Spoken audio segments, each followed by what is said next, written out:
There is a fortress inside you. Its walls are not made of stone, but of silence. Its moat is not filled with water, but with distance. For years, maybe for your entire life, you have believed this fortress is your greatest strength. It's what kept you safe. It's what made you independent. It's the reason you don't need anyone. But I am here today to tell you that you have been living inside a profound and devastating lie. That fortress is not a sanctuary. It is the most elaborate prison ever constructed. And you are both the warden and the inmate. The very walls you built to protect your heart have become the bars that cage your soul, starving it of the profound connection, the breathtaking intimacy, and the raw, beautiful vulnerability that every human spirit is wired for. The ache for freedom you dismiss as weakness, that is not a flaw. It is the deepest, most authentic part of you screaming to be let out. Today, we stop the whispering. Today, we start the demolition. Let's dive deep into the very bedrock of the dismissive avoidance emotional architecture, the non-negotiable, primal scream for autonomy. This isn't a simple preference for Saturday morning to oneself. This is the psychological equivalent of the need for air. To misunderstand this is to try to nurture a cactus by drowning it in water. You will kill the very thing you are trying to save. For the dismissive avoidant, their sense of self is not a flexible, interconnected thing. It is a sovereign nation with strictly guarded borders. Any perceived threat of a merger, any hint of enmeshment triggers a deep, ancient alarm system that screams, "You are being consumed, you are disappearing." This reaction is not a conscious choice made in the moment. It is a preemptive strike launched by a survival mechanism forged in the fires of past experiences, often from childhood, where dependence was unsafe or where their individuality was not recognized. So, when a partner says, "We need to spend more time together," the dismissive avoidant doesn't hear an invitation for connection. They hear the opening notes of a requiem for their independence. They feel the walls of their fortress beginning to close in, and their entire biological system screams for escape. This is the critical crossroads where most relationships fracture. The partner, feeling rejected, pulls harder, which only confirms the avoidant's deepest fear, that to be loved is to be enslaved. It becomes a tragic dance of pursuit and withdrawal, each step perfectly designed to confirm the other's worst nightmares.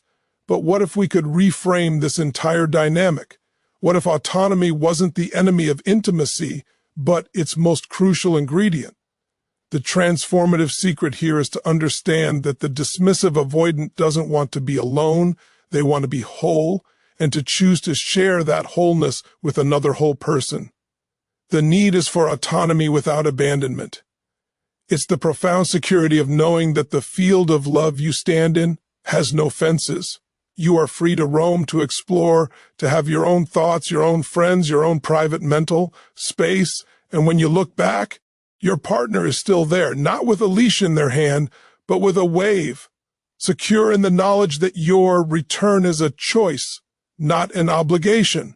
This requires a monumental shift in how both partners view connection. For the dismissive avoidant, it means beginning the courageous work of differentiating between a healthy interdependent bond and a toxic codependent one. It means starting to challenge the core belief that needing someone is weakness. It means practicing the vulnerable act of stating a need for space before the panic sets in, framing it not as rejection, but as a necessary process to recharge so they can show up as a better partner. I am feeling a bit overwhelmed and I need a few hours to myself to recalibrate. It's not about you, it's about me being able to come back to you fully present. This is a revolutionary statement. It transforms space from a weapon of distance into a tool for connection. For the partner, this requires a Herculean level of self-security.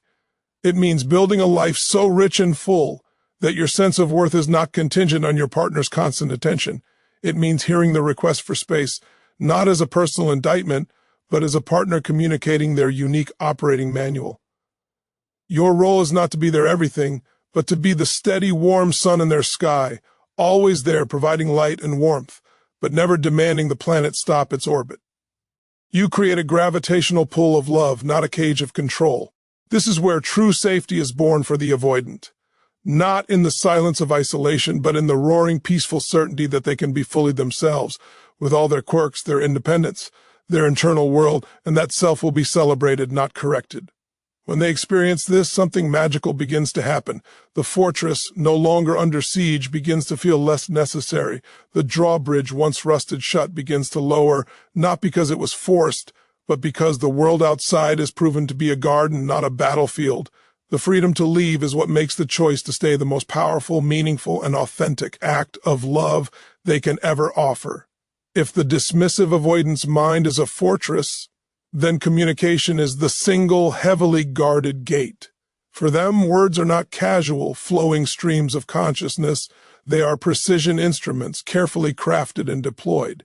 They navigate the world internally, processing emotions as intellectual puzzles to be solved rather than waves to be ridden.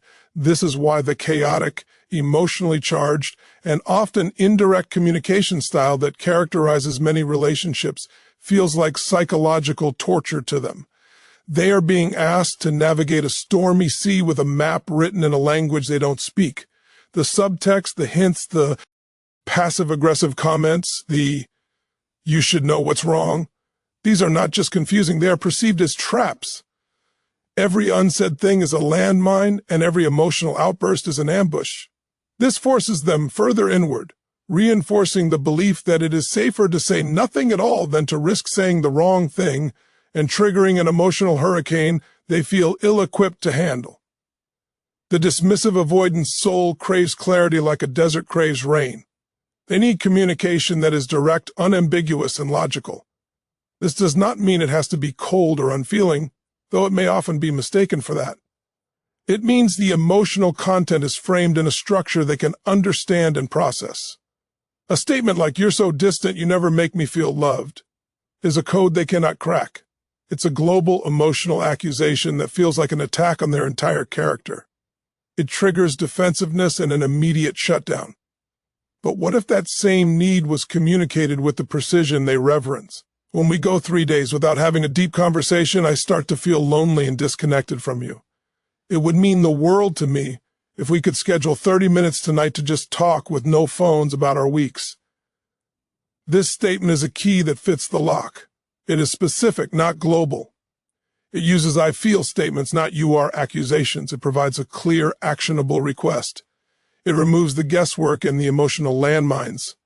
For the dismissive avoidant to meet this need in a relationship, they must undertake the monumental task of translating their internal world into a language their partner can hear.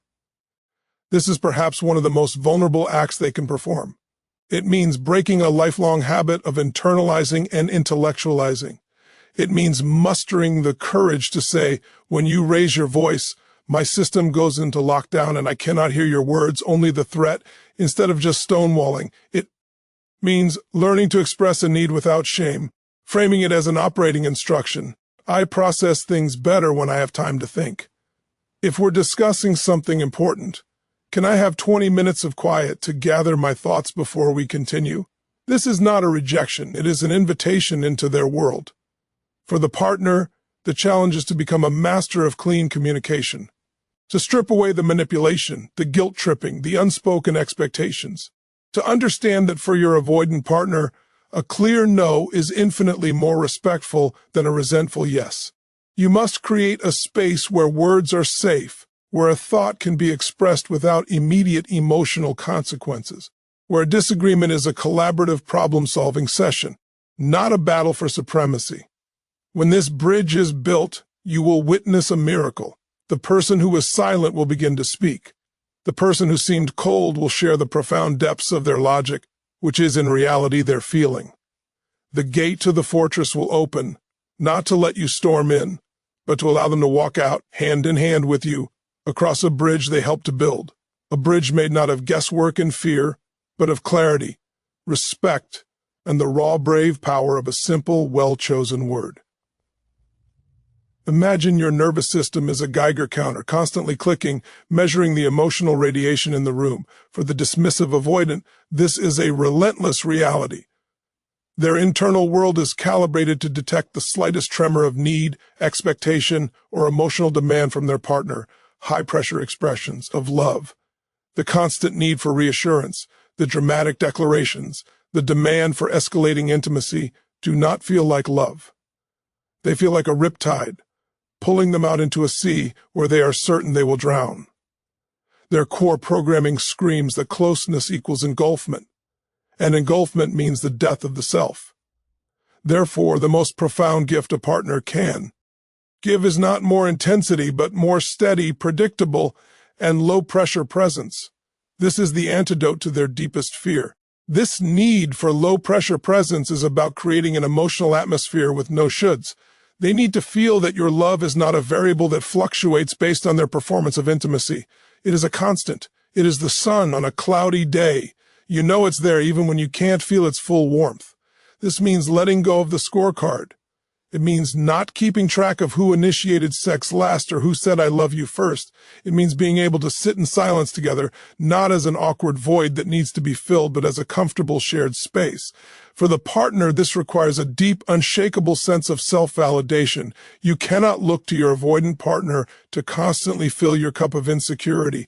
Your job is to be the anchor, solid, heavy, and unmoved by the surface storms. When they pull away, you do not frantically chase after them, casting a bigger and bigger shadow of need. You hold your ground, you maintain your own life, your own hobbies, your own joy. You demonstrate through action that you are a complete person and your world will not collapse because they need a weekend to themselves. This consistent, non-reactive presence is what slowly, drip by drip, begins to decommission the avoidance alarm system. When they test the boundaries by creating distance, and you respond not with panic, but with a calm, I'm here when you're ready, you are fundamentally rewriting their internal script. You are proving that their fear is a ghost, not a reality. You are showing them that connection can be safe. It can be a harbor, not a hurricane. This allows them, for perhaps the first time, to lower their guard, not out of obligation, but out of a genuine, curiosity-driven desire to connect. They can approach the shore at their own pace, in their own time, because the anchor of your presence has given them the confidence that the land is stable and will not disappear beneath their feet. This is how trust is built for them, not in grand, dramatic gestures, but in 1,000 quiet moments of you proving that you are a safe place to land. Within the dismissive avoidance fortress, the throne is not occupied by emotion. It is occupied by competence. Their self-worth, their very identity, is often constructed upon a foundation of what they can do, not what they can feel. In a world that feels emotionally chaotic and unpredictable, their ability to think logically, solve problems, and remain self-sufficient is their superpower.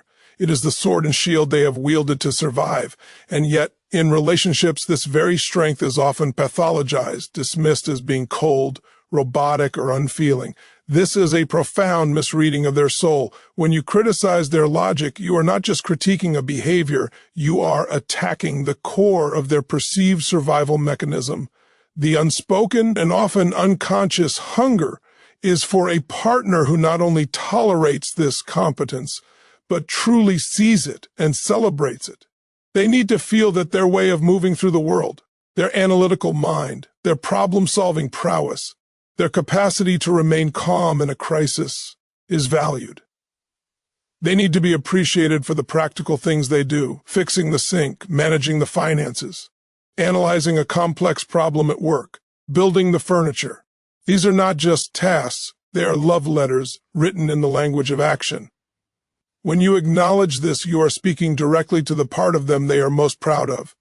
You are saying, I see your strength and I honor it. This validation is a powerful key. For the partner, this means shifting your focus from what they don't give effusive emotional expression to what they do give practical support, stability, logical analysis. Instead of saying, you never tell me how you feel about me, you might try, I was so impressed with how you handled that stressful situation at home today. Your calmness really helped me feel safe. You are bridging the gap. You are connecting their language of action to your language of emotion. You are showing them that their form of care is valid and received. For the dismissive avoidant, the work is to begin to understand that this appreciation does not have to be their only language. They can learn that competence and vulnerability are not mutually exclusive, that they can be the rock in the river. But this journey begins when they feel their fortress self is not under attack, but is instead respected as a magnificent structure, Only from that place of security can they ever consider adding a new, more vulnerable wing to the building. By appreciating their logic, you are not keeping them in a box, you are giving them the safety to eventually step outside of it. For most people, an argument is a disagreement. For the dismissive avoidant, an argument is a system-wide catastrophic failure. It is not a debate to be won, it is a five-alarm fire in the control room of their psyche. Their entire orientation is towards maintaining internal equilibrium and control. Conflict, with its raised voices, its swirling, unpredictable emotions, and its potential for relational rupture, represents the absolute antithesis of control. It is chaos incarnate. It triggers a primal fear of abandonment so profound that their nervous system short-circuits. The result is not just anger or frustration. It is a physiological shutdown. The stonewalling, the leaving, the I don't care attitude. These are not calculated acts of cruelty. They are emergency firewalls being slammed down to prevent a total system meltdown. They are fleeing a burning building. Therefore, their vital need is for the relationship to be a conflict-free sanctuary. This does not mean a relationship with no disagreements. That is a fantasy. It means a relationship where disagreements are handled with a methodology that feels safe, structured, and survivable. They need to know that a fight does not mean the end. They need a partner who can engage in conflict without becoming a threat. This requires a radical de-escalation of emotional intensity. Yelling, name-calling, door-slamming, and bringing up the past are like pouring gasoline on their fear. What they need is a calm, almost clinical approach to problem-solving. They need to feel that the two of you are on the same team, looking at the problem rather than on opposite sides, seeing each other as the problem. This means implementing rules of engagement. It means agreeing to take a 20-minute timeout if things get too heated, with a guaranteed return to the conversation. It means using I feel statements instead of you always accusations. It means focusing on one specific present issue rather than globalizing the conflict. For the partner, this requires superhuman emotional regulation. You must learn to state your case without a sharp edge in your voice. You must become a master of the soft startup. For the dismissive avoidant, the work is to stay present. It is to breathe through the overwhelming urge to flee. It is to practice saying, "This is incredibly difficult for me to hear, and my instinct is to leave, but I am committed to working this out with you. I need a moment to process." This small statement is a monumental victory when a conflict is resolved successfully, when you can have a disagreement and come out the other side with the relationship not only intact but stronger. You have given the dismissive avoidant the most powerful evidence imaginable that their fear is a liar. You have proven that love can withstand the storm. The sanctuary remains unbreached, not because there were no attacks, but because its foundations were strong enough to endure them. This distinction is the very heart of the dismissive avoidance romantic dilemma. To be needed feels like a burden, a weight, an obligation. It triggers their core fear of engulfment. If someone needs them for their happiness, their stability, their sense of self-worth, then the avoidant feels responsible for that person's entire emotional universe. This is a prison sentence. Their independence, their most cherished possession, feels hijacked. Every act of care becomes a duty, not a gift. They feel they are being loved not for who they are, but for what they provide. A psychological crutch. This dynamic suffocates them, making every expression of love from their partner feel like another link in a chain. What they long for, with a power they rarely admit even to themselves, is to be wanted. There is a world of difference. To be wanted is to be desired, chosen, and appreciated as a complete, separate individual. It is the freedom of knowing your partner is with you not out of dependency but out of active daily choice. They are with you because your unique essence, your mind, your spirit, your competence, your quiet strength, brings them joy and enrichment. This type of love is liberating, not confining. It allows the avoidant to breathe. It makes generosity feel safe because it is given from a place of abundance, not from a place of obligation to fill a bottomless pit of need in the other person.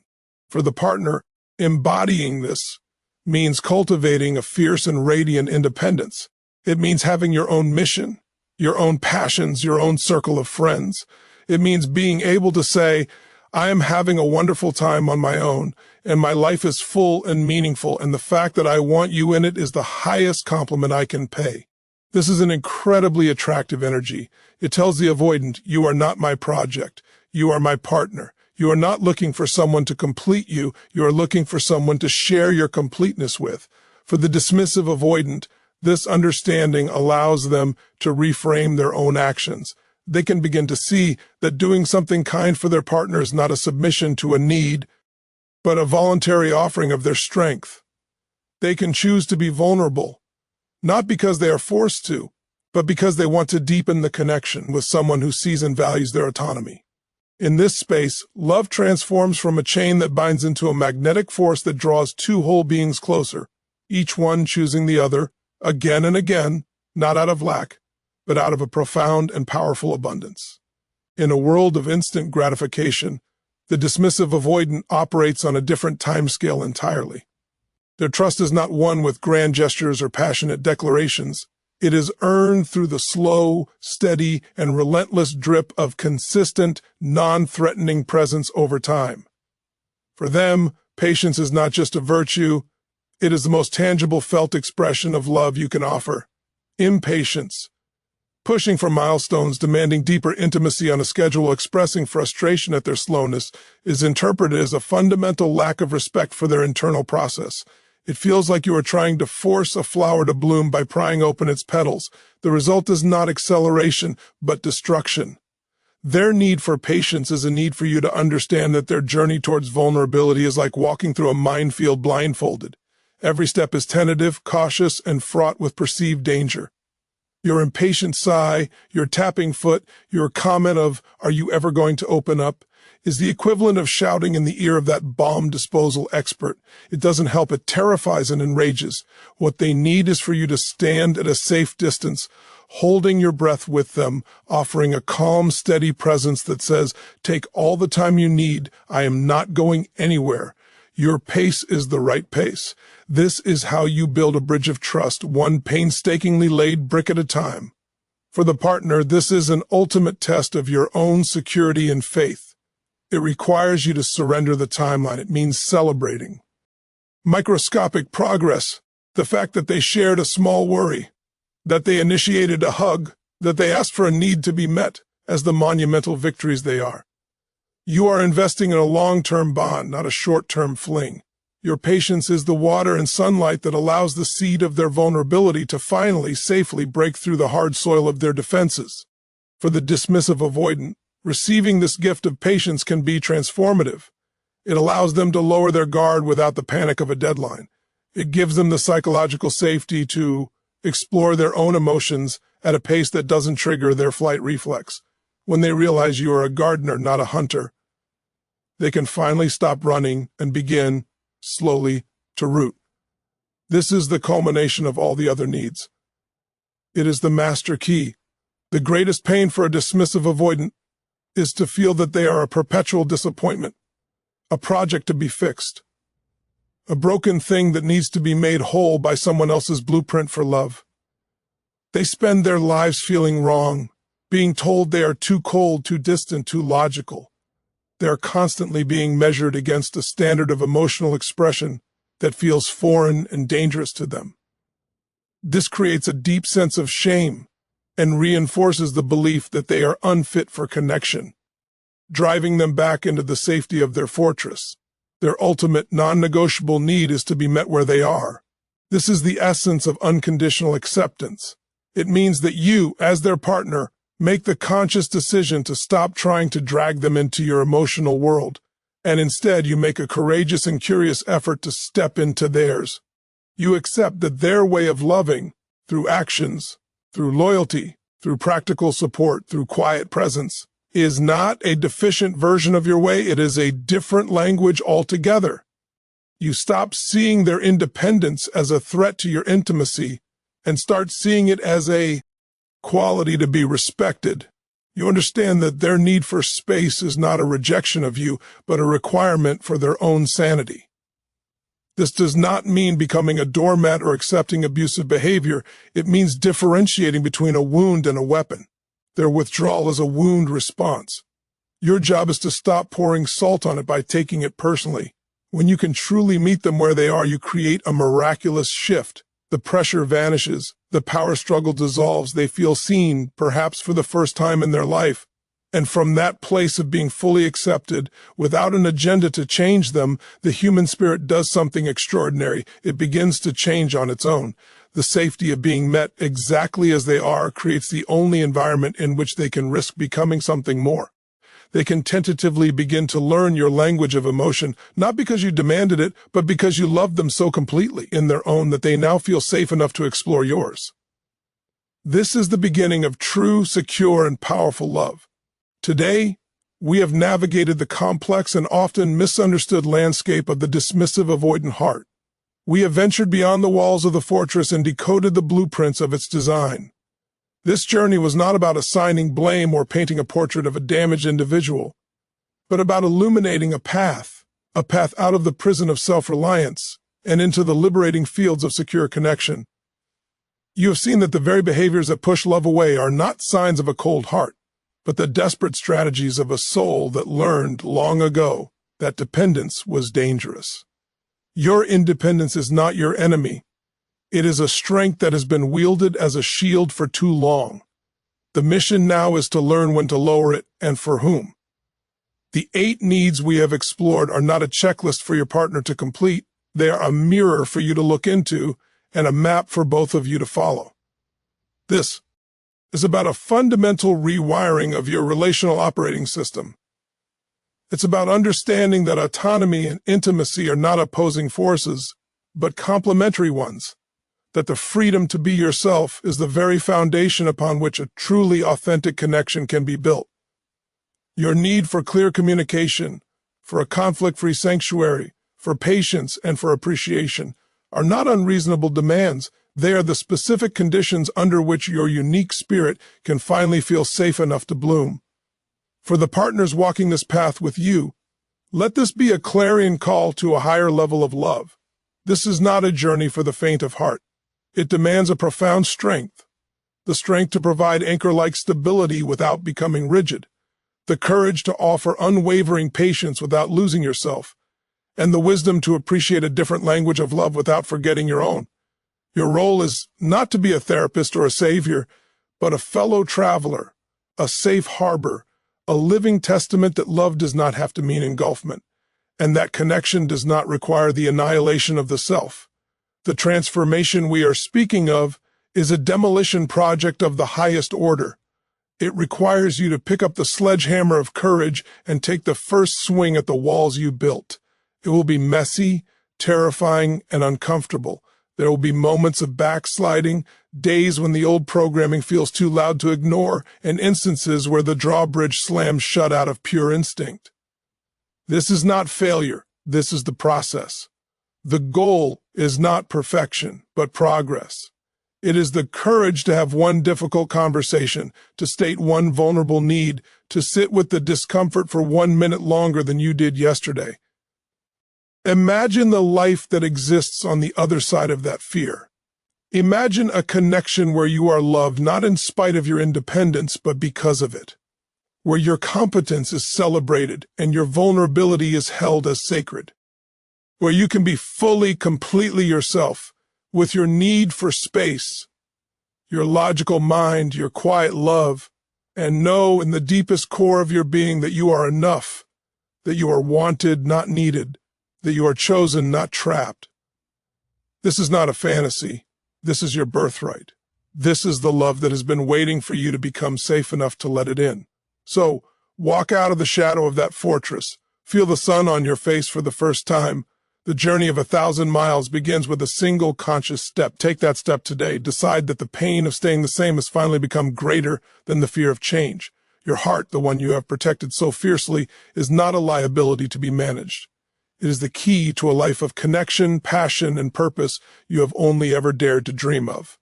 Unlock it. Thank you for having the courage to be here today, for leaning into this conversation with an open heart and a willing spirit. This is just the beginning of your journey. Take this knowledge, hold it close, and take one action, just one, that moves you toward the connection you deserve. You have the power. You have the blueprint. Now go and build the love story you were always meant to have. Goodbye, and may your journey be filled with courage and profound transformation.